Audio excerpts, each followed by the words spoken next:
स्वशक्ति और स्वामी शक्ति उसके स्वरूप की उपलब्धि का हेतु है संयोग।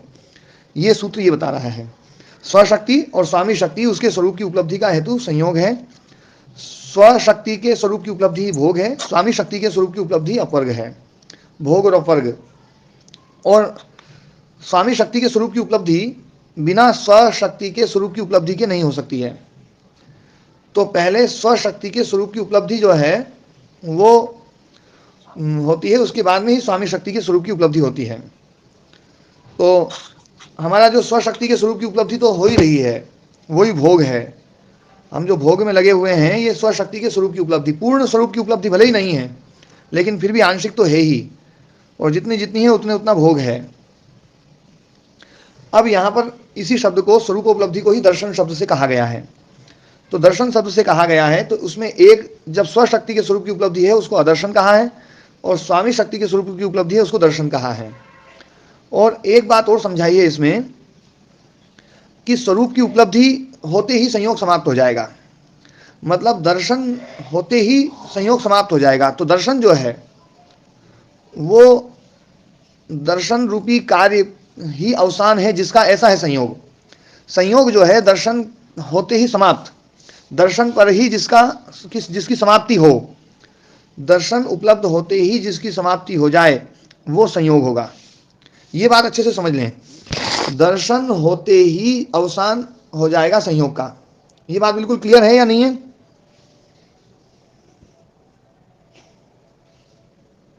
जी महाराज जी। है? जी महाराज जी, दर्शन उपलब्ध होते ही संयोग का नाश हो जाएगा। हाँ, क्यों? क्योंकि संयोग का कारण जो है वो दर्शन से समाप्त हो जाएगा।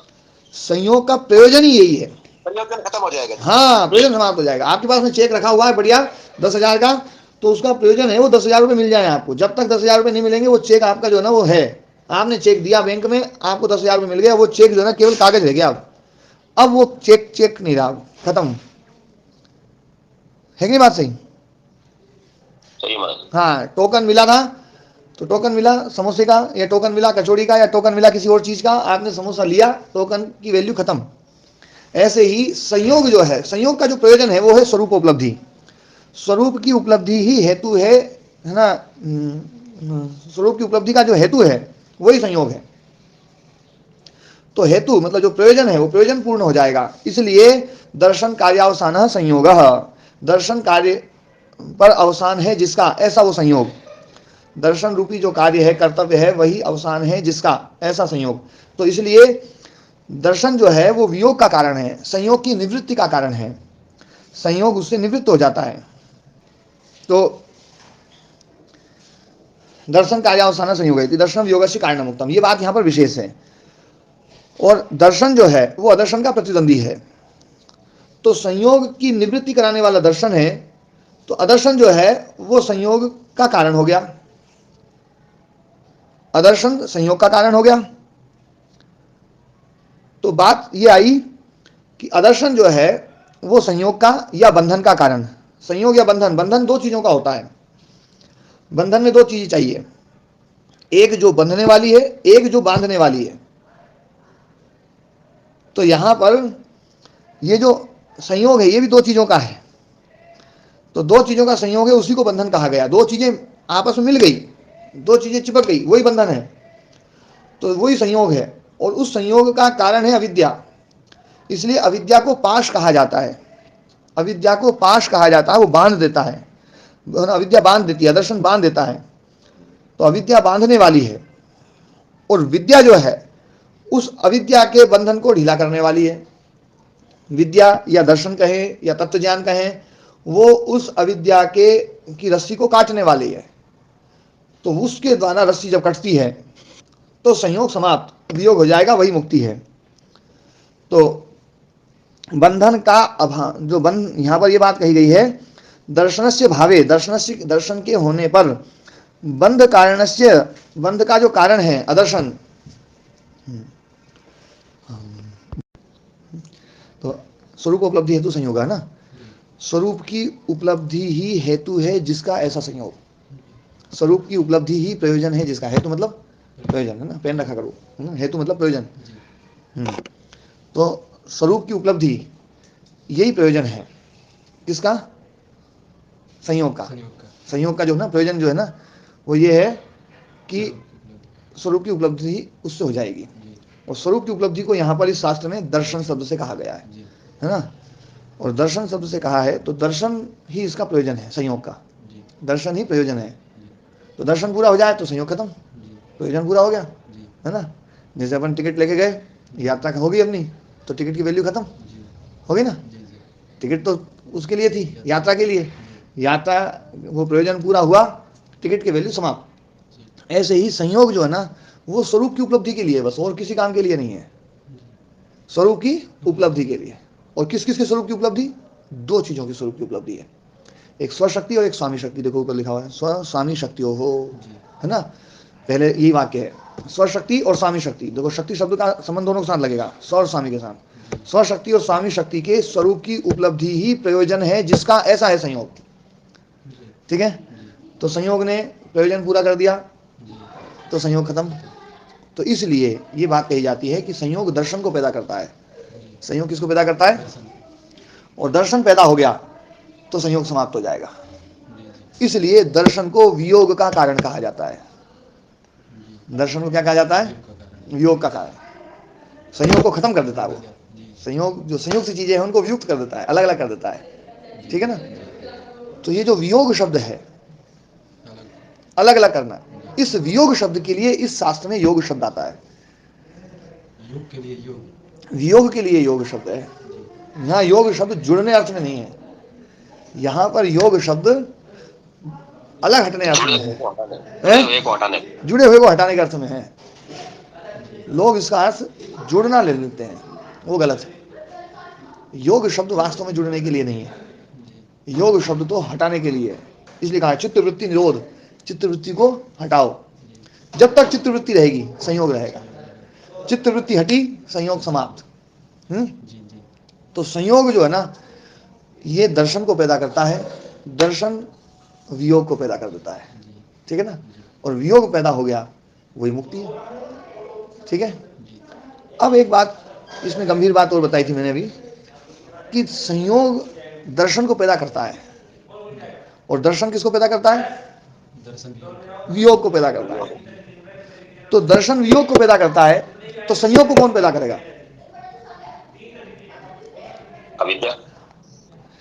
थोड़ा सा इसको ऐसे समझो। करेगा महाराज जी। दर्शन वियोग को कैसे उत्पन्न करता है जी? हाँ ये बात आपको पहले पूछनी थी जी। मैं इस बात को मन की कोई तो पूछे पर किसी ने नहीं पूछी। कईयों को समझ में आ गई थी, उन्होंने इसलिए नहीं पूछी, और जिनको समझ में नहीं आई थी उन्होंने ध्यान ही नहीं दिया। देखो जी, जाओ लिखो कॉपी में संयोग। ठीक है, संयोग लिखा। संयोग का प्रयोजन क्या है? संयोग का प्रयोजन दर्शन, स्वरूप उपलब्धि। स्वरूप उपलब्धि इसका प्रयोजन है। दर्शन के आगे नीचे कोष्टक में आप लिख सकते हैं स्वरूप उपलब्धि, ठीक है ना। तो संयोग यदि दर्शन को पैदा कर दे तो संयोग समाप्त हो जाएगा कि नहीं हो जाएगा? संयोग समय समाप्त हो जाएगा। हो जाएगा। तो संयोग समाप्त होने का मतलब क्या है? वियोग, हाँ, वियोग है ना। ठीक तो दर्शन वियोग को पैदा कर देगा। ठीक सर, ठीक है ना। ठीक है सर, दर्शन जो है वो पैदा करेगा वियोग को। ठीक है। ठीक है, अब लिखो एक तरफ दर्शन एक तरफ वियोग। हाँ, दर्शन से वियोग, तो दर्शन वियोग को पैदा करता है, तो अवियोग को कौन पैदा करेगा? आदर्शन या अविद्या। देखो वियोग में है, दर्शन को पैदा कर रहा है वियोग, हाँ, तो अवियोग को पैदा कौन करेगा? अदर्शन। दर्शन, हाँ जी, इधर आ लगाया, इधर भी आ लगा दो। वियोग को पैदा कर रहा है दर्शन, अवियोग को पैदा कर रहा है अदर्शन। अदर्शन है अविद्या, अदर्शन मतलब, और अवियोग मतलब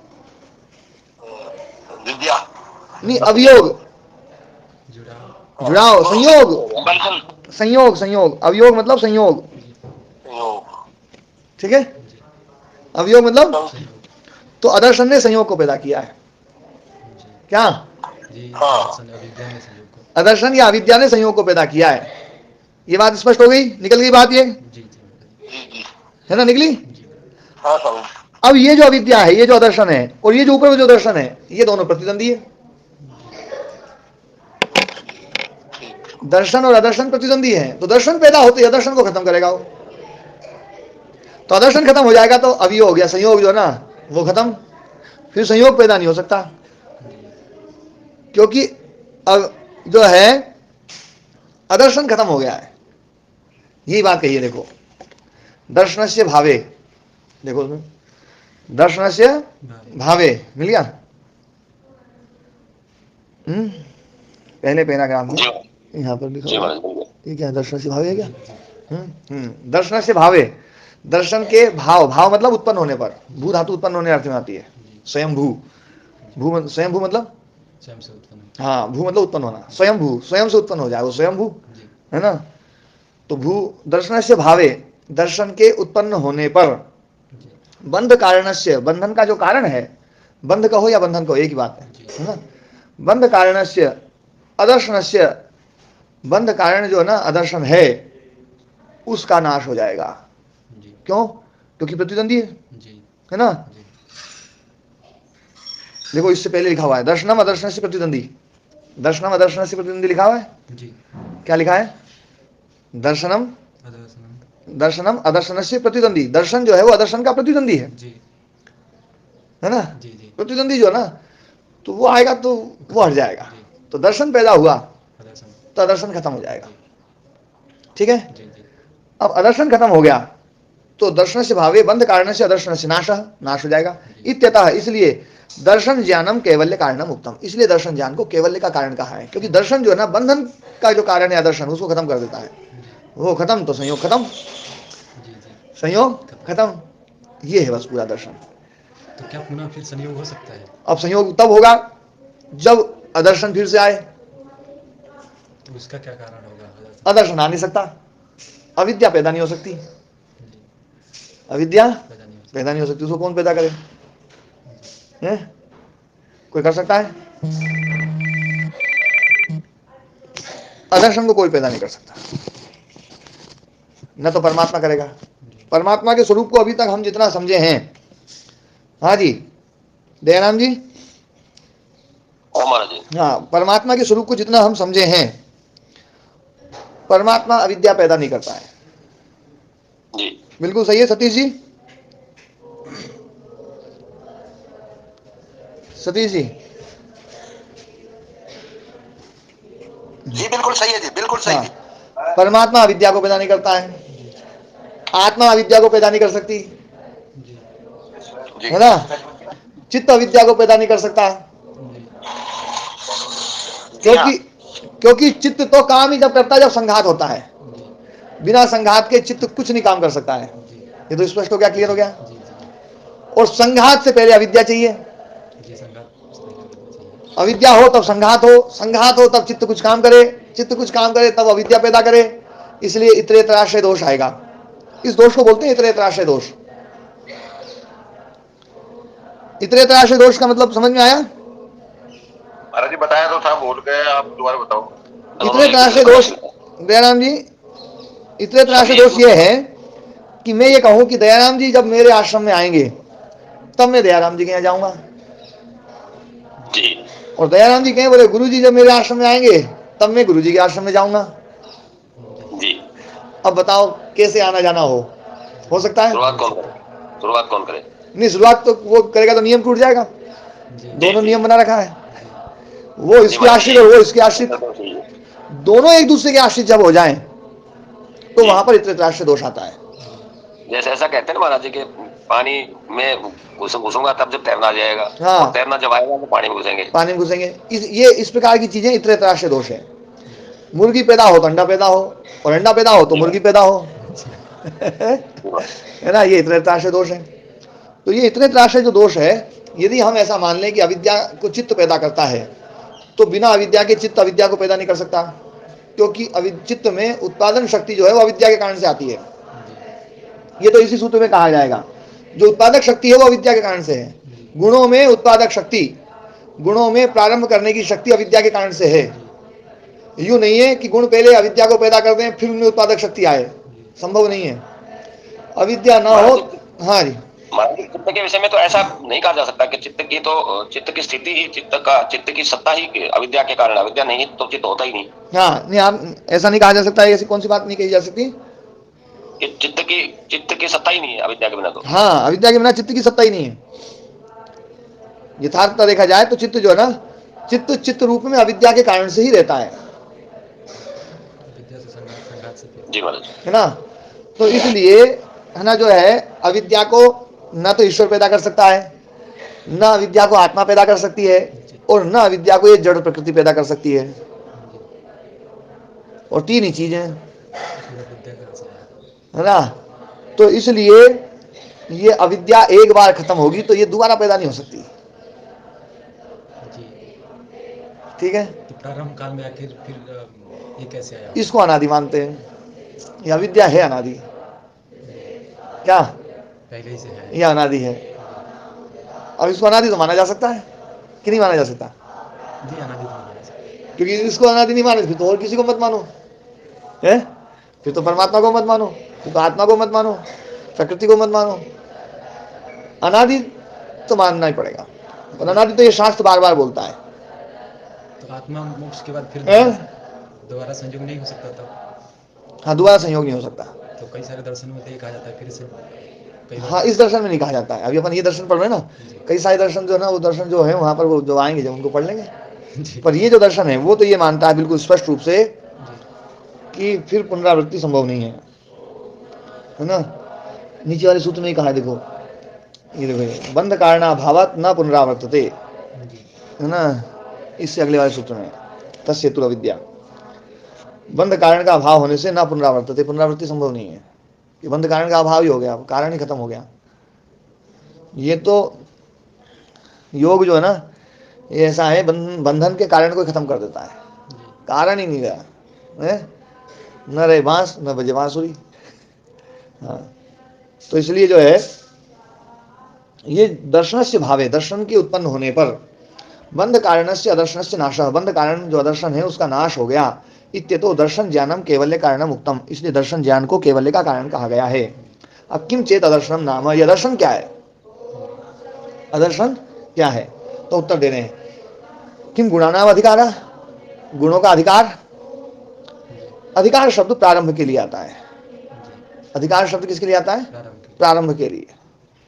गुणों में जो प्रारंभ करने वाली जो शक्ति है, गुणों में प्रारंभ करने वाली शक्ति, उत्पादन करने वाली शक्ति, है ना। गुणों में जो है व्यक्त परिणाम की जो योग्यता है, जी, व्यक्त परिणाम की योग्यता, परिणाम को व्यक्त कर देना, वो योग्यता अविद्या के कारण से है। जी, यहाँ गुण त्रिगुण। हाँ, गुण मतलब त्रिगुण, गुण मतलब चित्त, गुण मतलब चित्त। वास्तव में गुण चित्त ही है, बाकी तो उस चित्त की विस्तार है। गुणों का यदि प्योर रूप देखना है तो चित्त में दिखाई देगा, ठीक है ना, बाकी जगह नहीं दिखाई देगा, क्योंकि बाकी जगह ज्ञान नहीं है। जी, ज्ञान कहाँ है? चित्त, चित्त में। बाकी जगह क्रिया नहीं है, क्रिया कहाँ है? चित्त में। चित्त से शुरू हुई है क्रिया, बाकी जगह फिर बाद में आती है, उसके कारण से आती है। चित्त ना हो तो कोई क्रिया नहीं होगी इस संसार के। हाँ जी, महाराज चित्त से पहले तो केवल महाराज जी, चित्त से पहले तो केवल अव्यक्त ही बचता है। हाँ चित्त चूंकि अनादि है इसलिए उससे पहले नहीं कह सकते, पर चित्त के बाद में यूं कह सकते हैं अपन। ये चित्त के बाद में। हाँ, चित्त खत्म होगा ना तो फिर चित्त अव्यक्त हो जाएगा, फिर कुछ नहीं रहेगा। संपूर्ण व्यक्त की ही समाप्ति हो जाती है। हाँ यूं कह सकते हाँ, जो व्यक्त परिणाम है ना, वो व्यक्त परिणाम समाप्त, अव्यक्त हो जाएगा। ये गुणों का जो अधिकार है ना, अधिकार शब्द की व्याख्या व्यक्त परिणाम में है। परिणाम व्यक्त हो गया है जिसमें परिणाम व्यक्त हो गया है। परिणाम मतलब उसमें परिवर्तन, परिवर्तनों को व्यक्त करने की शक्ति जो ना वो अविद्या में है। अविद्या ना हो तो परिणाम व्यक्त नहीं होगा, इसलिए अव्यक्त हो जाएगा। जी, जी, वहां कोई स्वामी जी, परिणाम अविद्या बहुत शक्तिशाली है। बहुत शक्तिशाली है, इसलिए इसको जानकर ही मृत्यु को पार जाया जा सकता है। जी, अविद्या शक्तिशाली है, इसलिए अविद्या को जानकर के ही मृत्यु को पार जाया जाता है, यही श्रुति है। अविद्या मृत्युम तीर्थवा विद्या मृतम अश्नुते, अविद्या से मृत्यु को पार जाया जाता है। तो जो है गुणों का जो अधिकार है, गुणों में जो प्रारंभ करने की शक्ति है, या अधिकार शब्द यहाँ पर प्रारंभ करने की शक्ति, या अधिकार शब्द जो है ना उसमें व्यक्त परिणाम योग्यता कहो, या उसमें जो है ना कार्यारंभण सामर्थ्य कहो, ये तीनों शब्द कहे जा सकते हैं। कार्यारंभण सामर्थ्य, या फिर व्यक्त परिणाम योग्यता, या फिर उसको प्रारंभ करने की शक्ति, उसका सामर्थ्य ना, प्रारंभ करने की शक्ति, ये अधिकार शब्द है। तो गुणों में जो अधिकार आया है वो ही अविद्या है। अविद्या ना हो तो गुण जो ना इस रूप में नहीं रहेंगे जिस रूप में व्यक्त हो रहे हैं, फिर अव्यक्त में रहेंगे फिर। ठीक है। दूसरा, अविद्या को बता रहे हैं, तो अविद्या को समझा रहे हैं। मैं एक थोड़ी सी बहुत गंभीर बात और बोल रहा हूं दयानंद जी, केवल आपके लिए बोल रहा हूं। जी महाराज। ये जो 8 पक्ष रखे हैं आचार्य ने, जी महाराज जी। तो इसमें ये कहा जाता है कि ये चौथा पक्ष ही सबसे प्रबल है। यही सुना है ना आपने भी? जी महाराज जी। मेरा मानना ऐसा नहीं है। जी। मेरा ये मानना है कि अलग अलग आचार्यों ने अदर्शन शब्द के लिए अलग अलग व्याख्या करी है, जी। और अदर्शन को ठीक ढंग से समझाने के लिए व्यास मुनि जी ने ये 8 पक्ष रखे हैं।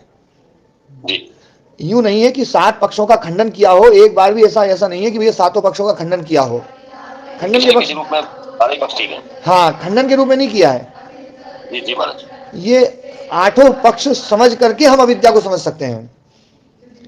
यदि चौथे पक्ष से ही अविद्या समझ में आती तो उनका 7 का ग्रहण करने की जरूरत ही नहीं थी। जी महाराज। ये बात जो है ना, ये बहुत गहरी बात है इस सूत्र में। जबकि कहीं पर भी व्याख्या आप पढ़ेंगे, किसी भी व्याख्याकार की व्याख्या पढ़ेंगे, तो ये व्याख्या जो है ना, ये इस प्रकार से चल पड़ी है। और ये चल पड़ी है, व्याख्या जो चली है ना, ये काफी पहले से चल पड़ी है। क्योंकि उस समय ऐसा हुआ करता था, जैसे मैंने बोल दिया, मान लो भैया चौथा पक्ष बहुत बढ़िया है, तो मेरा आदर करने वाले जितने भी लोग हैं, वो चाहे कितना ही समझ में आ जाए, वो अंत तक, जीवन के अंत तक जो है ना, यही पढ़ाते रहेंगे, भैया गुरुजी ने कहा था चौथा पक्ष प्रबल है, तो चौथा पक्ष प्रबल। अब ये अपना पक्ष है, ये बाकी जो 7 है वो दूसरे आचार्यों के पक्ष हैं। ये प्रतितंत्र सिद्धांत है, प्रतितंत्र सिद्धांत, और अपना वाला जो ना स्वतंत्र सिद्धांत। तो है ना, जो परतंत्र सिद्धांत है, परतंत्र या प्रतितंत्र, प्रतितंत्र मतलब दूसरों का शास्त्र, उन शास्त्रों के सिद्धांतों को जो है कम आदर दिया गया, और अपने शास्त्र या अपनी जो परंपरा है, अपने गुरुजी ने जो बता दिया है, उस परंपरा को ज्यादा आदर दिया गया है। इसलिए ये व्याख्या शुरू हो गई। व्यास मुनि जी का ये भाव नहीं था। व्यास मुनि जी ने सबका आदर दिया है, और इसलिए उनका सबका संकलन किया है। जी महाराज जी। है ना? संकलन करने के बाद आपने कोई निर्णय नहीं दिया? निर्णय नहीं दिया, ये बता दिया कि सारे जो है ना, इसमें एक बात सबकी समान है कि पुरुष, सारे पुरुष और गुण जो है ना, उनके संयोग में ये साधारण विषय है अविद्या। जी। ये बात स्पष्ट रूप से बोल दी और बात खत्म। है ना? यूं नहीं कहा कि एक मेरे पक्ष सही है, चौथा पक्ष सही है, अपना वाला पक्ष जो है ना वही सही है, ऐसा नहीं कहा। इन्होंने अपना पक्ष नहीं बनाया उसको, चौथे वाले को।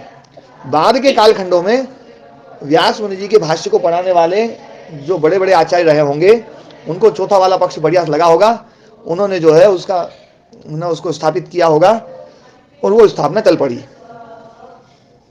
जी महाराज, ऐसा ही लगता है। हाँ, नहीं तो बाकी जो ना, ये देखा जाए तो गुणानाम अधिकारा, ये भी अपने आप में बहुत अच्छा पक्ष है। जी जी महाराज। और एक बात और भी है, आचार्य का स्वयं का पक्ष यदि चौथा होता तो उसको चौथे नंबर पे नहीं रखते, या तो पहले पे रखते या 8वें पे रखते, या तो पहले पे रखते या 8वें पे रखते। बिल्कुल सही बात कही, पर रखते पहले पे वैसे तो, क्योंकि आचार्य का जो स्वयं का पक्ष होता है, जो प्रबल पक्ष होता है, वो सबसे पहले रखते हैं वो। सही है महाराज। ये शैली है। हमने देखा चित्त वृत्ति निरोध, चित्त को समझाया, चित्त की वृत्तियों को समझाया, तो बोले भैया निरोध किस प्रकार से है, तो बोले अभ्यास वैराग्य से। स्वयं का पक्ष पहले रखा है। सही है महाराज। फिर दूसरा पक्ष भी रख दिया भक्ति वालों के लिए, ईश्वर प्रणिधान। फिर तीसरा पक्ष भी रख दिया, है ना, प्रच्छधन विधारणाभ्याम वा प्राणस्य, है ना। जी। ये सब जो वाह वाह कह करके 8-10 पक्ष रखे हैं, वो सारे पक्ष जो है ना, वो दूसरे आचार्यों के हैं, और लगता है कि भैया ये जो पक्ष है ना ये बड़े कमजोर पक्ष हैं। जी, कमजोर पक्ष है या जिनकी स्थिति अभी काफी कमजोर है उनके लिए प्रारंभ करने के लिए। हाँ, लेकिन फिर भी उनको रखा है, लेकिन अपना पक्ष सबसे पहले रखा है। यहां पर इस प्रकार की चीज नहीं है। यहां तो हर पक्ष में एक बड़ी बड़ी बात वो बता रहे हैं, या दर्शन ये है, या दर्शन ये है। जैसे भाष्यकार ने प्रांत भूमिता बताई है 27वें सूत्र में, जी महाराज। तस्य सप्तधा प्रांत भूमि प्रज्ञा, उसमें है ना जो है ना 7 प्रकार की प्रांत भूमिता है। तो ये जो 7 प्रकार की है ना 26वें सूत्र 27वें सूत्र में, तो वो भी जो है उस प्रांत भूमिता को समझाने के लिए है बस। जी महाराज। ऐसा नहीं कि कोई सा एक पक्ष उनका प्रबल हो और बाकी 6 अलग हो, ऐसा नहीं है। 7 प्रकार से इस आदर्शन वाले सूत्र में तो 8 पक्षों को जो पढ़ते हैं तो मतलब सामान्य बुद्धि से तो ये समझ में नहीं आता कि इनमें कोई अंतर भी है। हाँ, सामान्य बुद्धि क्या, यदि विशेष बुद्धि और अति विशेष बुद्धि से पढ़ेंगे तो ऐसा लगेगा वास्तव में सभी आचार्यों ने जो अपने अपने तरीके से रखी थी बात, वो बहुत अच्छी बात है। सभी आचार्य लगभग एक ही बात को रख रहे हैं शब्दांतर से। हाँ,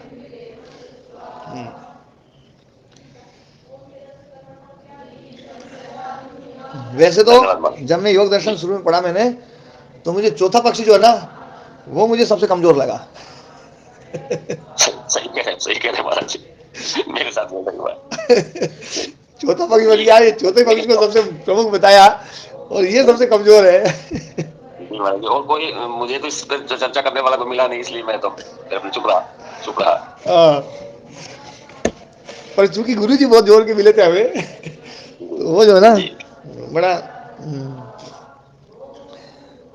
बिल्कुल आग्रह रहित होकर के जो है ना दर्शन को पढ़ना चाहिए, तो फिर उसमें से कुछ सार निकलेगा।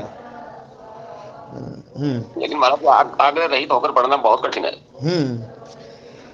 पर आग्रह जो है ना टूट जाते हैं। वैसे तो यदि व्यक्ति श्रद्धावान लभते ज्ञानम, श्रद्धावान जो है ना वो ज्ञान को प्राप्त कर लेता है, और ज्ञान जो है ना आग्रह को छोड़ता नहीं है। ज्ञान का सबसे बड़ा दुश्मन है आग्रह। जी महाराज। हाँ, आग्रह सबसे बड़ा दुश्मन ज्ञान का। या तो ज्ञान नहीं होगा या आग्रह नहीं रहेगा, और ये दोनों एक जैसे लगते हैं, है ना।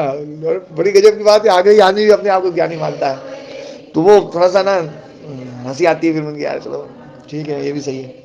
हाँ जी, तो किम गुणानाम अधिकार, गुणों में जो गुणों का जो अधिकार है, अधिकार मतलब प्रारंभ करने की शक्ति, उसकी व्यक्त परिणाम योग्यता उसमें जो है, या कार्यारंभन सामर्थ्य जो है, वो जो है वो अविद्या है ना। आहोषित या फिर दृष्टि रूपस्य स्वामिनः दर्शित विषयस्य प्रधान चित्तस्य अनुत्पादः, दृष्टि रूप स्वामी के लिए, दृष्टि रूप जो स्वामी है उसके लिए दर्शित विषय से प्रधान चित्तस्य, जो प्रधान चित्त है जिसने विषयों को दिखा दिया है। दर्शित विषय से प्रधान चित्तस्य, प्रधान चित्तस्य का विशेषण है दर्शित विषय से, जिसने विषयों को दिखा दिया है, दिखा दिए गए हैं विषय जिसके द्वारा, है ना। ऐसा वो चित्त, विषय जिसने दिखा दिए हैं। विषय कौन कौन से हैं? चित्त का विषय, विषय मतलब प्रयोजन, सुख दुख मोह। चित्त के जो विषय हैं वो है भोग और अपवर्ग। भोग और अपवर्ग यही चित्त का विषय है, यही चित्त के प्रयोजन है, भोग और अपवर्ग, है नहीं बात सही? ये 2 ही प्रयोजन है बस। तो भोग और अपवर्ग जिसने दिखा दिए वो होता है प्रधान चित्त, उसको कहा जाता है प्रधान चित्त। उसी को कहा जाता है निर्माण चित्त, उसी को कहा जाता है निर्मल चित्त, उसी को कहा जाता है समाहित चित्त। समाहित चित्त मतलब जो समाधिस्थ हो गया है, जिसने समाधि को उपलब्ध कर दिया, जो है ना, विवेकी चित्त, है ना, तत्वज्ञानी चित्त, कोई भी शब्द प्रयोग करें हम, वो जो प्रधान चित्त है, उस प्रधान चित्त का अनुत्पाद, उस प्रधान चित्त का उत्पन्न न होना, निर्माण चित्त का उत्पन्न न होना, विवेकी चित्त का उत्पन्न न होना, यही अविद्या है। क्या गजब का पक्ष रखा देखो, है न होना। हाँ, प्रधान चित्त से अनुत्पाद, उसका उत्पन्न न होना, मतलब अभी विषय दिखाए नहीं गए पूरे, अभी चल रहे हैं, अभी भोग अपवर्ग अभी पूरे नहीं हुए, अभी विषय पूरा नहीं हुआ, यही अविद्या है। पूरा हो जाए तो विद्या है ना। तो प्रधान चित्त से अनुत्पाद, इसका मतलब बराबर करके ना इसको कोष्ट है जो ना आगे इसका इसी का व्याख्या कर रहे हैं। स्वस्मिन दृश्ये विद्यमाने दर्शनाभावः, दृश्य जब विद्यमान है, स्वयं का जो दृश्य जो है वो विद्यमान है, तो समझ लो दर्शन अभाव, दर्शन नहीं है अभी, दर्शन का अभाव है, वो दर्शन का अभाव वही अदर्शन है। स्वस्मिन दृश्य विद्यमाने का क्या अर्थ हुआ महाराज जी? स्वस्मिन दृश्य, स्वस्मिन दृश्य ये एक ही चीज है, स्वस्मिन और दृश्य, जो चित्त का जो दृश्य भाग है, जो स्वस्मिन दृश्य जो ना, तो स्वस्मिन शब्द को ही दृश्य से बोल रहे हैं। हाँ स्वस्मिन दृश्य मतलब अपना जो दृश्य है, जी अपना जो दृश्य है, उस अपना जो दृश्य है उसके विद्यमान रहने पर, दृश्य क्या है? भोग। दृश्य क्या है? ये सब जो चीजें ना, विषय जो है वो दृश्य है, या विषयों का जो ये जो अपना है ना इंद्रियां आदि और मन आदि और सब जो अंतःकरण आदि सब जो है, ये सब दृश्य है, ये विद्यमान है, तो समझ लो दर्शनाभाव है। अभी दर्शन नहीं आया है ना, तो दर्शन नहीं आया, यही अदर्शन है। ठीक है जी। जी महाराज। हाँ जी। तीसरा बता रहे हैं कि अर्थवत्ता गुणानाम, गुणों की जो अर्थवत्ता है, अर्थवत्ता मतलब भोगता, प्रयोजनता, अर्थवत्ता मतलब प्रयोजनता, अर्थवत्ता अभी प्रयोजन वाला है, गुण अभी प्रयोजन वाले हैं, माने विशेष अधिकार है। अभी प्रयोजन चल रहा है, मतलब मामला चल रहा है, अभी तो क्रिया चल रही है, अभी प्रयोजन पूरा नहीं हुआ अभी। जी हाँ अभी मतलब जो है ना, परिष्कृत नहीं हुआ। हाँ अभी टिकट जो है ना, टिकट से पूरी यात्रा नहीं हुई अभी, यात्रा पूरी नहीं हुई। हाँ जी टिकट कहीं भी चेक हो सकती है अभी। यहाँ से बंबई जाना है तो टिकट जब तक पूरी रखनी पड़ेगी जब तक उसका प्रयोजन पूरा ना हो जाए, प्रयोजन पूरा हो जाए उसके बाद भी आप फेंक सकते हो। हैं? सही है। तो अभी जो है ना ये गुणों की अर्थवत्ता चल रही है, तो अर्थवत्ता चल रही है, यही अविद्या है। प्रयोजन भी पूरा नहीं हुआ, दर्शन उत्पन्न नहीं हुआ अभी, ये अर्थवत्ता गुणा नाम। या फिर चौथा अर्थ, अविद्या स्वचित्तेन सा निरुद्धा स्वचित्त से उत्पत्ति बीजम, स्वचित्त के साथ में जो निरुद्ध है,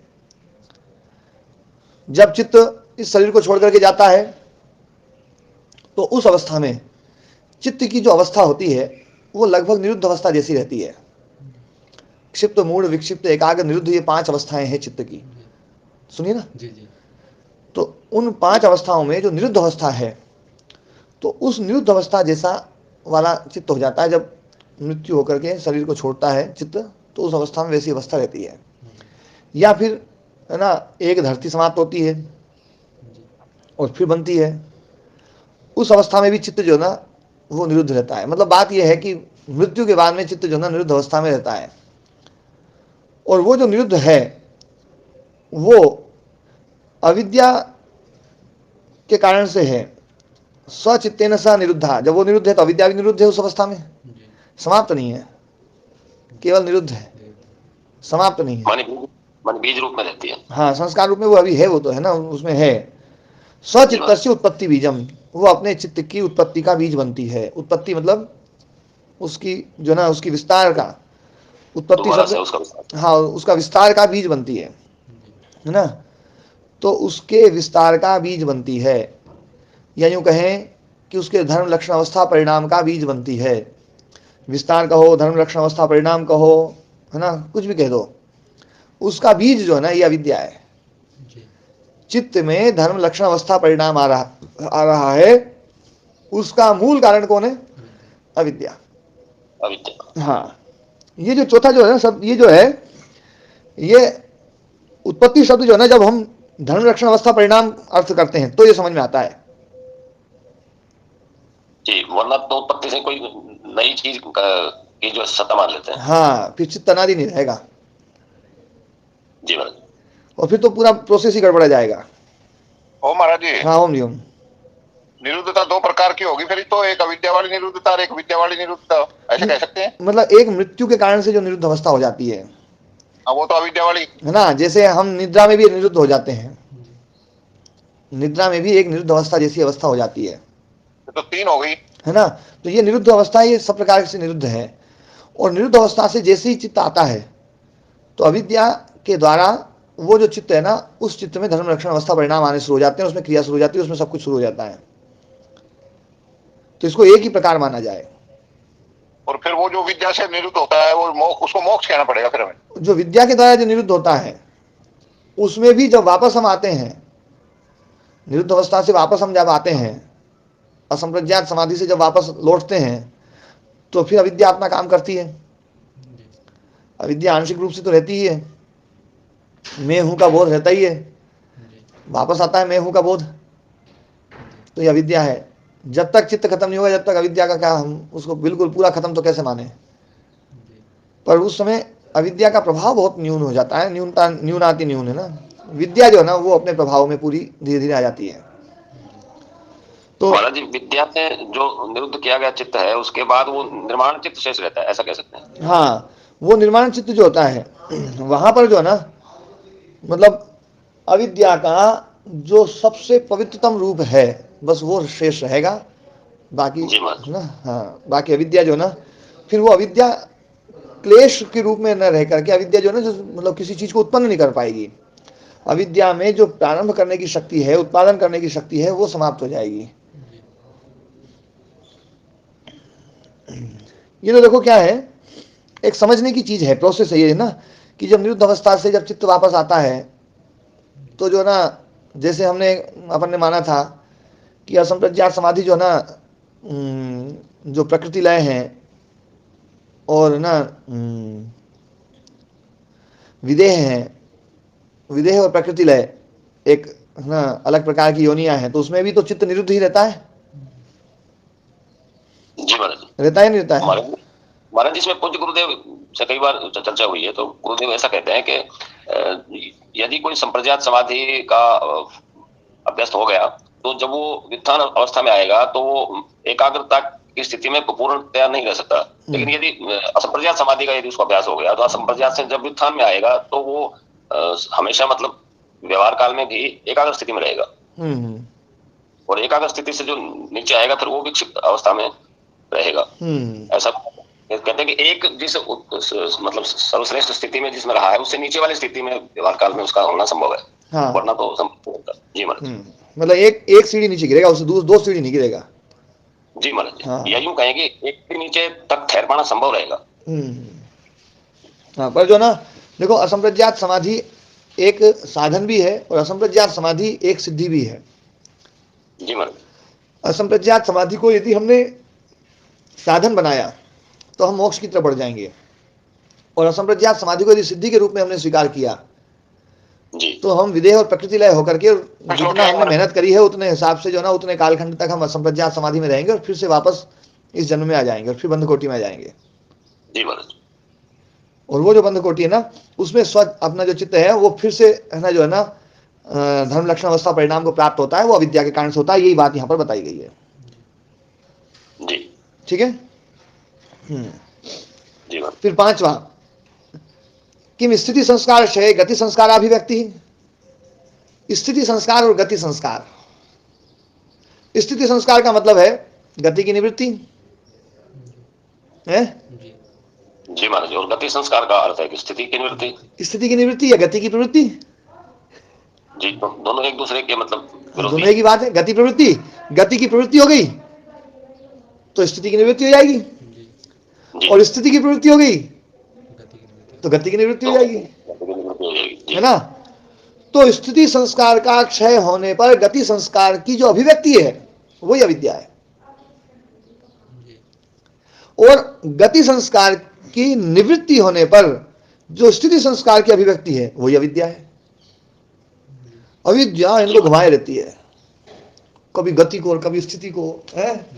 ये बड़ी खतरनाक है, सबसे ज्यादा नाच नचाने वाली है ये, है ना, बड़ी प्रबल है ये। संसार में जो इतने रूप दिखाई दे रहे हैं, इतना सब कुछ है ना, ये सब अविद्या के कारण से है। ये संसार अविद्याकृत है। इस बात को मैं बार बार बोलता हूं। ये बात जिसको फिट बैठ जाए कि संसार अविद्याकृत है, वो व्यक्ति जो ना अविद्या को ठीक ठीक समझ सकता है। महाराज जी, नाच नचाने वाली चीज ये एक ही है बस, और कोई है ही नहीं, नजर ही नहीं आ रही। हाँ,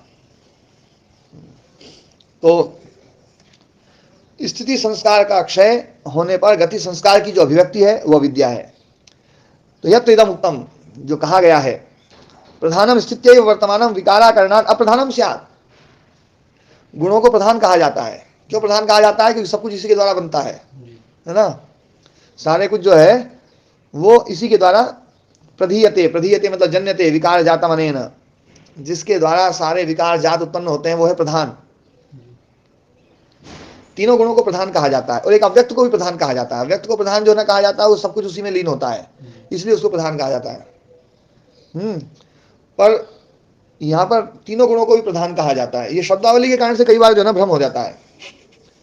तो प्रधान जो है स्थिति वर्तमान, यदि स्थिति में रहे, प्रधान यदि स्थिति में रहे तो स्थिति में वर्तमान होने पर अब विकार कुछ होगा नहीं, क्योंकि गति नहीं है तो विकार तो कुछ नहीं होगा। अब स्थिति रहेगी और स्थिति रहेगी और स्थिति रहेगी और स्थिति अपरिणामी हो जाएगी, और अपरिणामी हो जाएगी तो द्रव्य भी अपरिणामी हो जाएगा, क्योंकि स्थिति अनंत काल तक के लिए हो जाएगी। फिर कोई विकार नहीं, कोई विकार नहीं, तो फिर इसको प्रधान क्या बोले? फिर तो यह प्रधान हो जाएगा। हो जाएगा नहीं हो जाएगा? इससे तो कुछ उत्पन्न नहीं हो रहा है। तो प्रधानम से तो प्रधानम जो है, प्रधान जो है यदि स्थिति में वर्तमान रहे तो विकाराकरणात्, विकार के अकरण से, विकार उत्पन्न न होने से अप्रधानम स्यात्, अप्रधान हो जाएगा। तथा इसी प्रकार से गत्यैव वर्तमानम, यदि गति रहे और स्थिति न रहे तो विकार नित्यत्वात् अप्रधानम स्यात्, तो विकार नित्य रहेगा फिर विकार चलता रहेगा, फिर तो स्थिति कभी होगी नहीं।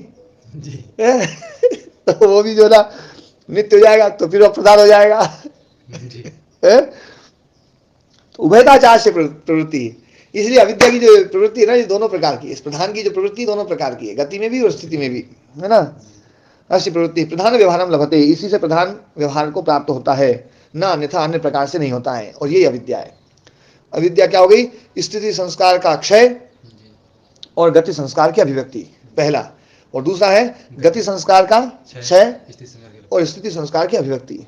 इसी से इन गुणों में प्रधानता बनी रहेगी, नहीं तो ये गुण प्रधान नहीं रहेंगे, फिर खत्म, इनकी प्रधानता ही खत्म हो जाएगी। तो ये प्रधान ही अविद्या है। महाराज जी बड़ा उपन्यास की जो तरह लिखा, जैसे कोई व्यंग्यकार लिखते हैं वैसे। हाँ। और ना जो है इसको बड़ा, ये बड़े जटिल विषय थे, ये बड़ी देर में समझ में आते थे शुरू में। जी, हमारी समझ में भी अभी आपने समझाया तो ही कुछ आया नहीं, पहले तो हम भी कहीं और घूमते रहते थे। जैसा सुन लेते थे वैसा ही घूमते रहते, लेकिन आपको थोड़ा समझ में आने लगा। महाराज जी आपकी बहुत कृपा है। नहीं ये तो और वो भी सबसे बड़े तो आप आपके जो गुणगान इसलिए करते हैं कि आप सारी चीजें हंसते हंसते समझा देते हैं। ना ऐसा तो कुछ नहीं है। तुम्हें आप कभी गंभीर होने के लिए तो कहते ही नहीं। बाकी जिनसे हमने अभी तक भी हमारा पाला पड़ा है वो सभी कहते पहले गंभीर हो जाओ। नादान बोल रहा है। ये जितने भी आपने पॉइंट समझाए ना जी, इनमें सब में अविद्या का संश्लेषण तो है ही जी। क्या युक्त कोई इनमें बिंदु नहीं है ऐसा कि जो ऐसा कोई युक्त एक बिंदु नहीं है इनमें से? क्या है? ये सारे ही समझ में आ जाएंगे ना तो अपने आप जो है ना एक ही रूप बनेगा। क्या है, हमारा जो ज्ञान होता है ना, हमारा जो ज्ञान होता है, चाहे हम 10 प्रकार से समझें, हमारा जो ज्ञान होता है वो एक ही रूप होता है। चाहे मैं ये 8 ना, ये 8 की बजाय 18 होते और 18 की जगह 80 होते हैं, तो भी आप अविद्या को एक ही रूप समझते हैं। जैसे आपको किसी ने हाथ ना समझाया कि हाथी, ये जो पैर है ना, ये पैर हाथी है। फिर किसी ने उसका तलवा बताया, ये देखो तलवा ये हाथी है। किसी ने पूंछ बताई, और पूंछ में भी किसी ने पूंछ की बाल बताए, किसी ने पूंछ को बताया, किसी ने पूंछ के मूल को बताया, किसी ने पेट को बताया, किसी ने पेट में से हाथ देखो, बोले कितनी बड़ी बड़ी आंतें देखो, है ना। किसी ने और कुछ नहीं तो उसका गोबर ही बताया। हाथी का गोबर देखो, ये कैसे गेंद ये बड़ी बड़ी गेंद जो है ना फुटबॉल जैसी, जो देखो ये। किसी ने जो है ना कान को बताया, किसी ने सूंड को बताया, सूंड का शुरुआत भाग, किसी ने दांत को बताया, किसी ने कुछ बताया। 100 आदमी थे बताने वाले। अब आपको हाथी 100 प्रकार का दिखाई देगा या हाथी आपको एक ही दिखेगा?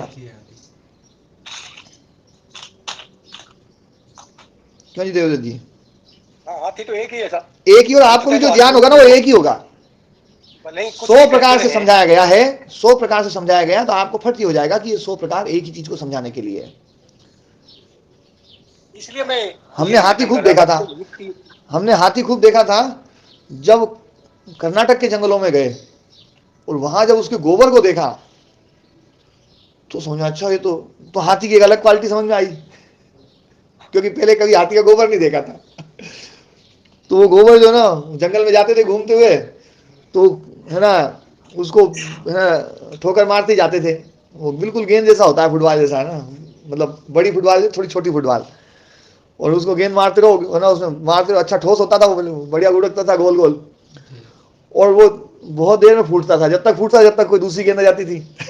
क्यों हाथी बहुत थे वहां। फिर दूसरी में शुरू, वो दूसरी खत्म नहीं होती दूसरी पहले तीसरी शुरू, तो समझ में आया, वहां जाके समझ आया अच्छा हाथी का ये भी एक स्वरूप है। किसी को गाय गाय समझाओ, गाय का गोबर में समझ में आया किसी को, तो गाय पूरी समझ में नहीं आई, और गोबर समझ में आ गया, गोमूत्र समझ में नहीं आया तो भी गाय समझ में नहीं आई पूरी, है कि नहीं बात से, दूध समझ में नहीं आया तो भी गाय पूरी समझ में नहीं आई।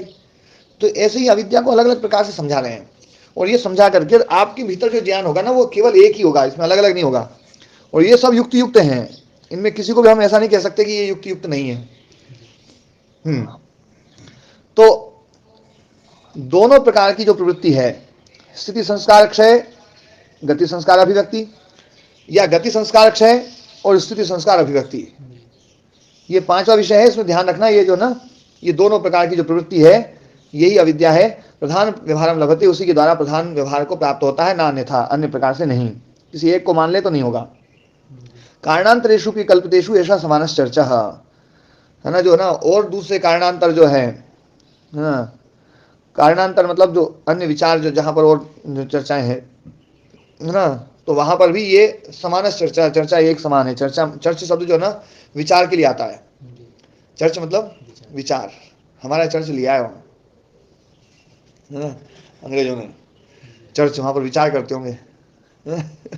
और चर्च शब्द पुल्लिंग में है, चर्चा शब्द स्त्रीलिंग में, चर्चा बात विचार, तो ये समान है। यहाँ पर कारणांतर मतलब वेदांत में, वेदांत में जहां पर अविद्या का जो स्वरूप बताया, बोले इसमें तो ये बात तो वहां पर भी समान रूप से लागू होती है, वहां पर भी जो वहां पर माया शब्द का प्रयोग किया गया है तो उसमें भी यही बात है कि यदि माया में यदि स्थिति रह जाए तो माया नित्य हो जाएगी, और यदि माया में गति नित्य हो जाए तो माया नित्य हो जाएगी। है गति गति रहेगी फिर तो विकार विकार रहेगा, फिर तो कभी ना जो है ना समाप्ति होगी थी। है तो इसलिए माया को तो खत्म करना है तो ये पक्ष हमें स्वीकार करना ही पड़ेगा। वहाँ माया अविद्या को ही कहा गया। हाँ अविद्या को माया बड़ी प्रबल है वहां। फिर छठा पक्ष, दर्शन शक्ति है व दर्शनम, दर्शन शक्ति या दर्शन है, दर्शन शक्ति मतलब चित्त शक्ति है ना, जिसके द्वारा देखा जाता है वो है ना, तो दर्शन शक्ति मतलब चित्त शक्ति ही दर्शन है। जब तक चित्त है तब तक अदर्शन है, जब तक चित्त तब तक अदर्शन, जब तक अदर्शन तब तक चित्त, ये दोनों जो ना अविनाभावी वाले हैं, एक के बिना एक नहीं रह सकता। अविद्या खत्म तो चित्त खत्म, चित्त खत्म तो अविद्या खत्म। अविद्या और चित्त दोनों जो ना, आवाज आ रही है मेरी, आवाज आ रही है? हाँ बिल्कुल आ रही है। हाँ जी आ रही है जी जी। तो चित्त और अविद्या है ना जो है ना, ये दोनों अविनाभावी वाले हैं। तो इसलिए जो ना यहाँ पर ये कह दिया कि दर्शन शक्ति और दर्शनम नित्य के, कुछ आचार्य लोग तो ये मानते हैं कि दर्शन शक्ति ही दर्शन है ना, जो चित्त शक्ति ही वही अदर्शन है, वही अविद्या है। प्रधानस्य आत्मख्यापनार्था प्रवृत्ति इति श्रुते, प्रधानस्य प्रधान का जो ना जो वो है आत्मख्यापनार्था प्रवृत्ति, प्रधान की जो आत्मख्यापनार्था स्वयं को है ना स्थापित करने की या जानने की जो प्रवृत्ति है वही अविद्या है। स्वयं को जानने की प्रवृत्ति भी अविद्या है, स्वयं का जो स्वरूप है ना, उस मतलब उस प्रधान का गुणों का स्वयं को जानना, बस ये अविद्या है। और आत्म तत्व के जो है ना जो स्वरूप की जो जानना है वो विद्या है। चित्त जब स्वयं को चित्त रूप में जानता है ये अविद्या, और जब चित्त जो है ना आत्म तत्व को पृथक देख लेता है वो विद्या है। ठीक है ना, तो ये प्रधान से आत्मख्यापनार्था प्रवृत्ति है ना, जो आत्मख्यापनार्था प्रवृत्ति यूं कहें मतलब शक्ति रूप अवस्था, प्रधान की जो आत्मख्यापनार्था प्रवृत्ति है, प्रधान की जो शक्ति रूप अवस्था है, जो चित्त है, प्रधान का जो आत्मख्यापनार्था प्रवृत्ति, प्रवृत्ति शब्द यहाँ पर अब चित्त के लिया जाएगा, वही अविद्या है। इति श्रुते है। महाराज जी, आत्मख्यापन शब्द का क्या अर्थ है? स्वयं को है ना, जो ना स्थापित करना, स्वयं को जानना या स्वयं को जनाना, स्वयं को बताना, है ना जी। हाँ, स्वयं को बताने अर्थ में जो ना, स्वयं को बताने के लिए जो प्रवृत्ति है वही अविद्या है। सर्वबोध्य बोध समर्थः प्राक प्रवृत्ते पुरुषो न पश्यति, है ना। सर्वबोध्य बोध समर्थः, सारे जो बोध्य विषय हैं उसके बोध में जो समर्थ है पुरुष, पुरुष कौन? संघातात्मक पुरुष, वो प्राक प्रवृत्ते न पश्यति, प्रवृत्ति से पहले नहीं देख सकता है ना। प्रवृत्ति जब तक अविद्या नहीं आएगी तब तक उसमें वो देखेगा कैसे? क्योंकि प्रवृत्ति नहीं है। प्रवृत्ति होगी तभी तो देखेगा। तो प्रवृत्ति है, तो प्रवृत्ति होती है अविद्या से। तो इसलिए जो ना बोध जो होता है वो अविद्या कारण से होता है। सर्व कार्य करण समर्थम दृश्यम तदा न दृश्यते, सभी कार्य को करने में जो समर्थ दृश्य है तदा न दृश्यते, वो दिखाई नहीं देगा यदि अविद्या नहीं होगी तो। दृश्य की जो उपस्थिति है वो ये बतलाती है अविद्या है। दृश्य की उपस्थिति बतलाती है, जैसे धूप की उपस्थिति बतलाती है कि सूर्य है, ऐसे ही दृश्य की उपलब्धि, दृश्य की उपस्थिति बतलाती है कि अविद्या है। अविद्या नहीं होगी तो दृश्य नहीं रहेगा, समाप्त दृश्य। फिर उसके बाद में उभयस्य भी अदर्शनम धर्म इत्येके, और जब बात सुनो तो बोले दोनों का, उभयस्य, उभयस्य मतलब दोनों का, कौन? प्रधान और पुरुष, चित्त और आत्मा। आत्मा कौन सा? संघातात्मक जो आत्मा, रिफ्लेक्टेड जो पुरुष है, रिफ्लेक्टेड जो पुरुष है, उन दोनों का जो धर्म है, उन दोनों का धर्म क्या है? संयोग। दोनों संयोग है तभी रहे, है ना। ये दोनों रहेंगे तो संयोग रहेगा, तो दोनों का धर्म है संयोग। यही अविद्या है, ये जो धर्म है ना संयोग, यही दर्शन है। ये संयोग दर्शन है और वियोग दर्शन है, वियोग दर्शन है। तो दोनों का आदर्शन, दोनों का जो धर्म है वही आदर्शन इत्येके। तत्र इदं दृश्यस्य स्वात्मभूतमपि पुरुष प्रत्यापेक्षम दर्शनम दृश्य धर्मत्वेन भवति। दृश्य जो है, दृश्य का स्वात्मभूतमपि पुरुष प्रत्यापेक्षम, स्वात्मभूत है ना होने पर भी पुरुष प्रत्यापेक्षम, पुरुष सापेक्ष जो दर्शन है, दृश्य जो है वो दृश्य यदि पुरुष सापेक्ष दर्शन है तभी वो दृश्य धर्मत्व से होता है, दृश्य के रूप में उपस्थित होता है। यदि पुरुष की अपेक्षा ना हो तो ये दृश्य दृश्य रूप में नहीं रहेगा, दृश्य दृश्य रूप में नहीं रहेगा। तथा पुरुषस्य अनात्मभूतम अपि दृश्य प्रत्यापेक्षम पुरुष धर्मत्वेन एव अदर्शनम अवभासते। इसी प्रकार से पुरुष जो है वो अनात्मभूत होते हुए भी, अनात्मभूत जो ना वो उसका स्वरूप नहीं है, वो चित्त, चित्त उसका स्वरूप नहीं है, लेकिन फिर भी अनात्मभूतम भी दृश्य प्रत्यापेक्षम, दृश्य प्रत्यय की अपेक्षा से पुरुष धर्मत्वेन, पुरुष धर्मत्व से उपस्थित रहता है। यही अदर्शनम अवभासते, यही अदर्शन है कि चित्त जो है वो स्वात्मभूत रूप पुरुष प्रत्यापेक्ष उपस्थित हो जाता है, और पुरुष जो है वो दृश्य प्रत्यापेक्ष हो जाता है। अनात्मभूत होने पर भी दृश्य प्रत्यापेक्ष हो जाता है। पुरुष जो है वो उसकी अपेक्षा रखता है, वो उसकी अपेक्षा रखता है। यही अदर्शन है, यही अविद्या है। जबकि वो अनात्मभूत है, वो स्वात्मभूत है। दृश्य जो जड़ है वो जड़ तो अपने में है ही, और पुरुष जो है वो अनात्मभूत है उस रूप में, संयोग में वैसा है नहीं, वैसा है नहीं और फिर भी वैसा बन गया है, तो बोलिए अविद्या है। पुरुष धर्मत्वेन अदर्शनम अवभासते।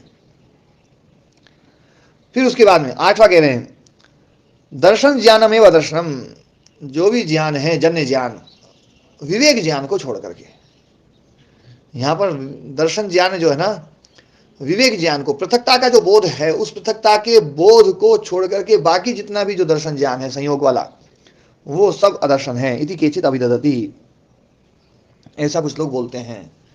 विवेक ज्ञान के अलावा बाकी सारे जो भी ज्ञान है, जो भी दर्शन है, वो सब कुछ अदर्शन है, वो अविद्या है।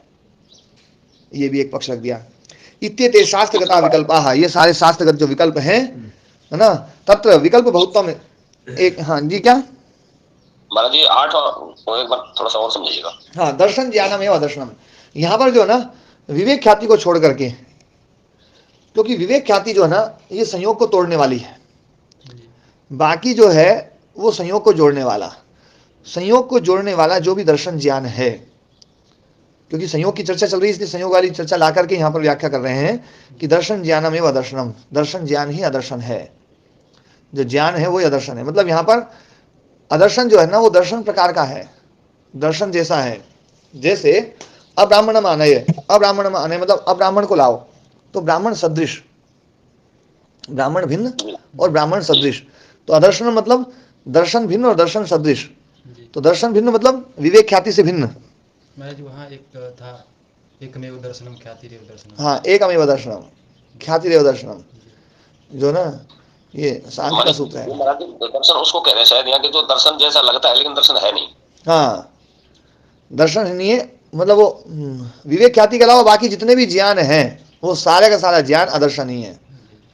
जी एकमेव दर्शनम ख्यातिरेव दर्शनम जो ना वो वहां पर है अभ्यास वैराग्य में, जो ना तो पंचशिखाचार्य का वाक्य है ये। पंचशिखाचार्य को वाक्य को बहुत ज्यादा बोलते हैं व्यास मुनि जी।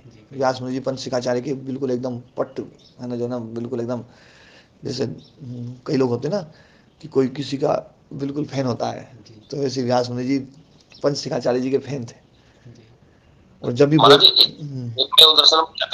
का जो क्या अर्थ होता है एक्चुअली? एकमेव दर्शनम ख्यातिरेव दर्शनम है ना, जो आत्म तत्व को अकेला देख ले, पृथक देख ले, वही दर्शन है। ख्यातिरेव दर्शनम वही है ना, जो ना एकमेव दर्शन मतलब आत्मा ही दर्शन है, आत्मा ही ज्ञान है, बाकी सब दर्शन है।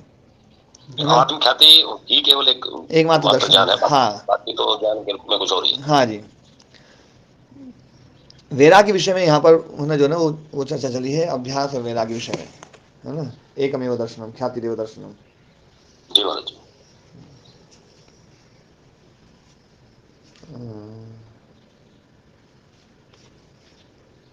इन्होंने महाराज यहाँ लिखा भी ऐसा ही, जैसा आपने कहा था पहले कि शास्त्र गता विकल्पा। हाँ, शास्त्र गत विकल्प है।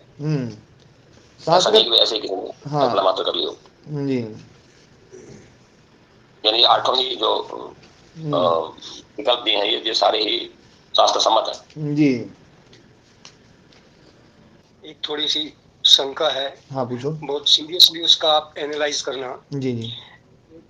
ये तो सूत्र हमने शुरुआत किया ही था 2:19 तो एक जो पढ़ने में आया जिसमें उसी प्रकार की चर्चा है 1:45 का प्रथम पैराग्राफ और 2:19 का दूसरा पैराग्राफ, इनको देखे जरा।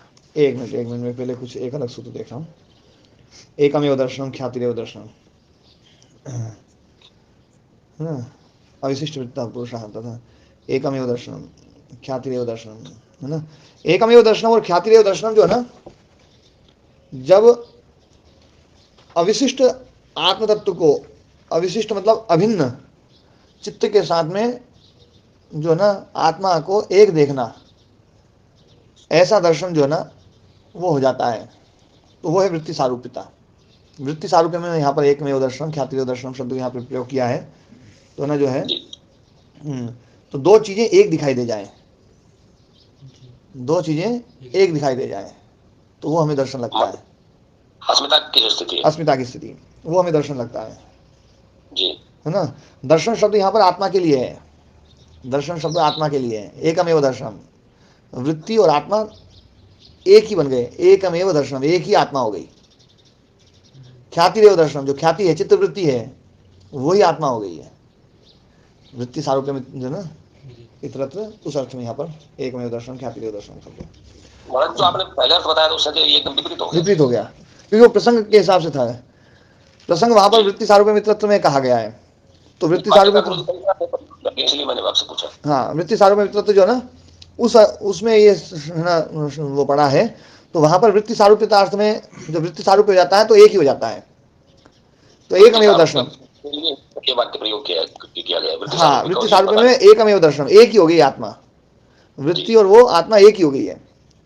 ख्यातिरेव दर्शन, ख्याति मतलब वृत्ति, ख्याति मतलब विवेक ख्याति नहीं, ख्याति मतलब वृत्ति, वृत्तिरेव दर्शन, वृत्ति ही आत्मा हो गई है जी।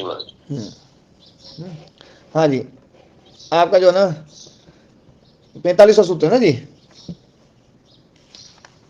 सूक्ष्म विषयत्वम चालिंग पर्यवसानम। हाँ, तो वहां पर जो है क्या पूछना चाह रहे हैं? हाँ गुरुजी मेरे को बोल रहे हो? हाँ जी। हाँ, 1:45 का जो पहला पैराग्राफ है हम्म उसे, और 2:19 का दूसरा पैराग्राफ है उसे जरा थोड़ा गंभीरता से देखिए, समझा? उसकी रिकॉर्डिंग तो वैसे होगी ना आपके पास में? नहीं, वो तो सब है। हाँ, लेकिन आपसे मैं पुनः एक बार इसका रिव्यू करने के लिए बोल रहा हूँ, थोड़ा हाँ, गंभीरता से देखिए क्या हाँ। बात है। तो सूक्ष्म विषयत्वम चालिंग पर्यवसानम, है ना, यहाँ पर जो है सूक्ष्म विषयत्व अलिंग में पर्यवसान है, जिसका अलिंग मतलब अव्यक्त में जो है ना पर्यवसित हो जाता है, अलिंग में ही पर्यवसान है जिसका, ऐसा सूक्ष्म विषयत्व। तो पार्थिवस्य जो है अणु गंध तन्मात्रम सूक्ष्म विषय, पार्थिव जो अणु है उसका जो गंध तन्मात्र है वो सूक्ष्म विषय है। पार्थिव अणु से गंध जो है वो और सूक्ष्म है। इसी प्रकार से जो आपके जो अणु है, जल का जो अणु है उससे रस तन्मात्र सूक्ष्म है। तेजस अग्नि का जो अणु है उससे रूप तन्मात्र सूक्ष्म है। वायवीय से जो अणु है उससे स्पर्श तन्मात्र सूक्ष्म है। आकाश से जो है ना शब्द तन्मात्र सूक्ष्म है। और तेषाम अहंकार, उनसे भी सूक्ष्म जो है ना वो अहंकार सूक्ष्म विषयत्व है। अस्यापि लिंग मात्रम सूक्ष्म विषय, इसका भी लिंग मात्र जो सूक्ष्म विषय है। लिंग मात्र से भी अलिंगम सूक्ष्म विषय, लिंग मात्र से भी अलिंग जो है ना वो सूक्ष्म विषय है। न च अलिंगात परम सूक्ष्म अस्ति, अलिंग से परे कोई सूक्ष्म नहीं है। तो अलिंग से परे कोई सूक्ष्म नहीं है, ये बात जब कही तो एक प्रश्न उठा दिया यहाँ पर व्यास मुनि जी ने कि अलिंग से परे कोई सूक्ष्म नहीं है, ये बात कैसे कह दी, जबकि सूक्ष्म तो है, आत्मा तो उससे भी सूक्ष्म है। ननु अस्ति पुरुषा सूक्ष्म है, बोले सत्यम यथा लिंगात परम अलिंग से सूक्ष्म। आवाज आ रही है? आवाज आ रही है? ये बता दिया भाई। ये बीच में कोई फोन करते हैं।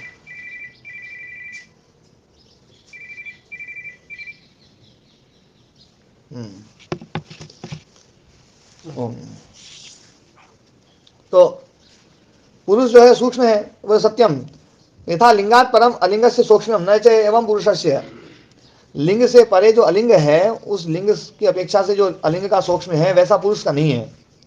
किंतु लिंगस्य अन्वयी कारणम पुरुषो न भवति हेतुस्तु भवति, लिंग का अन्वयी कारण मतलब उपादान कारण पुरुष नहीं है। लिंग का उपादान कारण पुरुष नहीं है, हेतु तो है। हेतु इसलिए क्योंकि उसके उपभोग और अपर के लिए है।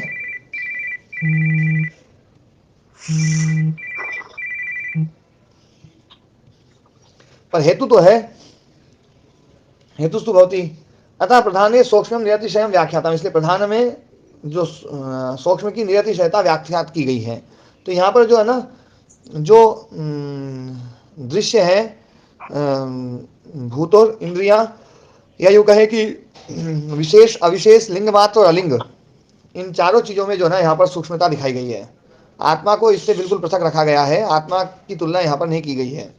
जबकि आत्म तत्व तो सबसे सूक्ष्म है, और पर उसकी तुलना नहीं हो सकती, उसकी तुलना इनसे नहीं हो सकती, क्योंकि ये सब दृश्य चीज़ें हैं, ये त्रिगुणात्मक है, वो त्रिगुणातीत है। इनके ऊपर देश काल वस्तु का इनका परिणाम का प्रभाव है, उस वो अपरिणामी है, इसलिए उसको इसकी तुलना इससे नहीं की गई है। और न ही वो अन्वयी कारण है, न वो उपादान कारण है। इसलिए जो है ना उसको है ना इसकी तुलना से इसको अलग रखा है। तो प्रधान में जो है ना सूक्ष्मता की निरतिशयता यहाँ व्याख्यात की गई है। प्रधान मतलब अव्यक्त, यहाँ पर अव्यक्त को प्रधान शब्द से कहा गया है। ठीक है देवदत्त जी? गुरु जी मैं तो ये जानना चाह रहा हूँ, देखिए हाँ। जो शुरुआत में जो सेंटेंस है ये महाभूतों के बारे में है, फिर उनकी जो तन्मात्राएं उस पर, ये एक से इनसे बढ़कर के दूसरा सूक्ष्म, उससे बढ़ के दूसरा सूक्ष्म, तो वो सूक्ष्म होता जाता है, वो उपादान कारण पीछे वाले का होता जाता है, ये जो क्रम है। जी जी। इस क्रम को आप देखें ना कि जो पहला सेंटेंस है वो, उसके बाद पार्थिव जो है उनका सूक्ष्म ये तन्मात्राएं होती हैं, ये तन्मात्रा नहीं, गंध तन्मात्राएं नहीं, केवल गंध तन्मात्रा वो सबकी आती है। वो तो रस तन्मात्रा भी किसी की है नहीं, सबकी अलग अलग, पंच महाभूतों की पंच अलग अलग पांच है ना, उसकी तुलना उससे की है ना। पार्थिव अणु से गंध तन्मात्रा जो है ना वो सूक्ष्म है, क्योंकि वो उसका अन्वयी कारण है। मेरी शंका इस पर है ही नहीं। मैं तो ये कह रहा हूँ कि स्थूल भूत से सूक्ष्म होता है तन्मात्रा जी, और तन्मात्रा उसका उपादान कारण हो गया जी, और तन्मात्रा से सूक्ष्म होता है, ये बता रहा है कि अहंकार, अहंकार इस तन्मात्रा का उपादान कारण हो गया कि नहीं? हाँ, हो गया ना? ये समझाने के लिए है, बाकी उपादान कारण जो है ना इस रूप में नहीं बनेगा। ये क्या है, जब समाप्ति होती है तो ये इसमें मिलते हैं, ये इसमें मिलते हैं, इसलिए उसको उपादान कारण माना जाता है। ये बात पहले भी मैंने चर्चा करी थी काफी। जबकि ये तो चीज अनादि माननी है, अनादि मानेंगे तो फिर उपादान कारण इस रूप में नहीं मानेंगे। इसी करते महाराज जी खूब समझाया था आपने।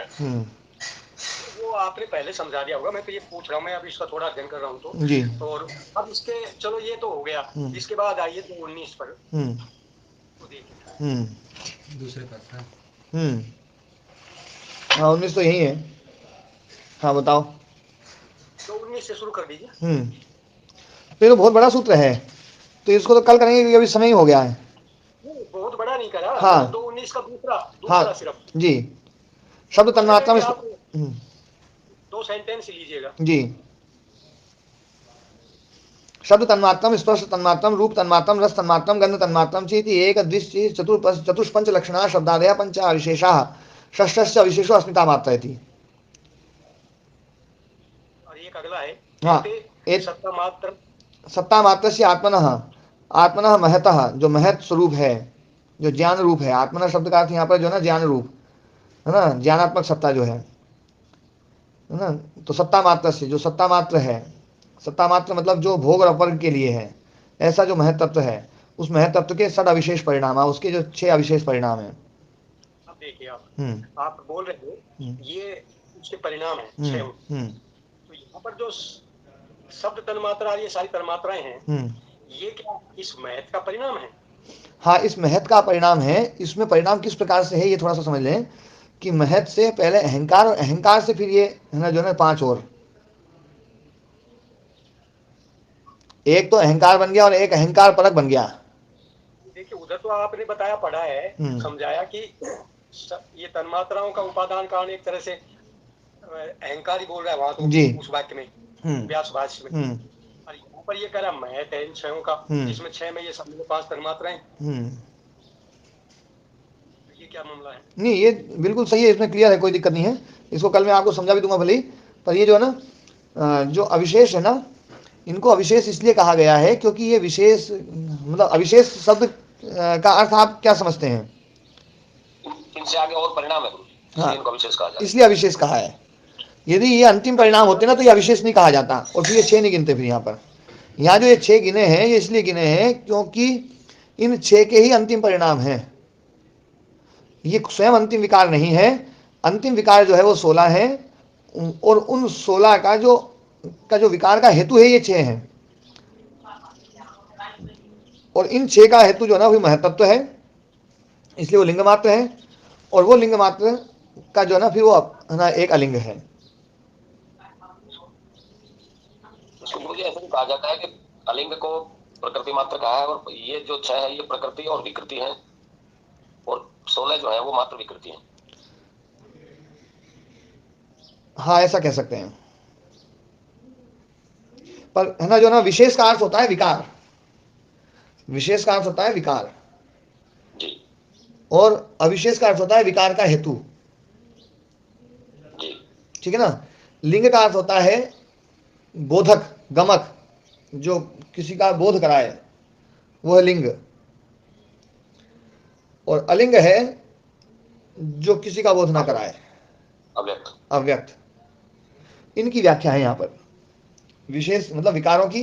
तो 16 अंतिम विकार हैं, उसके आगे विकार नहीं है, उसके आगे तो केवल धर्म लक्षण अवस्था परिणाम है बस, तत्वांतर परिणाम नहीं है।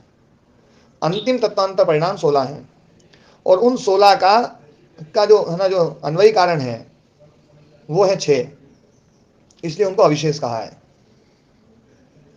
और उन अविशेषों का है ना जो ना मूल है वो लिंग है। वो किस प्रकार से है वो ये यहाँ पर वो प्रक्रिया बताने के लिए नहीं बताया जा रहा है। प्रक्रिया यहाँ पर ये बताने के लिए नहीं है कि ये प्रक्रिया बता रहे हैं, केवल ये बता रहे हैं कि अविशेष है, ये विशेष है, ये लिंग मात्र है, ये अलिंग है। प्रक्रिया बताइए तो वो 45वें सूत्र में बताइए थोड़ी सी। बाकी सांख्य की प्रक्रिया को ये स्वीकार करते हैं। थोड़ा सा भेद है, मैंने ये बात चर्चा करी थी वहाँ पर कि इसमें थोड़ा सा भेद जो है वो किस प्रकार से होता है। जो एक द्वि चतुष्पंच लक्षणा जो कहा गया ना, उसमें उसके कारण से सांख्य और योग में थोड़ा सा भेद माना जाता है। 2 ही जगह पर सांख्य और योग में भेद है, उसमें एक पक्ष ये वाला भी है। ये मैंने पहले विस्तार से बता दिया था ना। तो आज पाठ को ही विराम देंगे क्योंकि कई सारे काम ऐसे आ रहे हैं, वो ना जो है ना हमारे ठेकेदार का फ़ोन आ रहा है, सीमेंट की गाड़ी आने वाली है, मैं उसको फॉलो नहीं करूँगा तो वो गड़बड़ हो जाएगा, आज का काम रुक जाएगा। ठीक है, ओम प्रणाम, सभी को प्रणाम।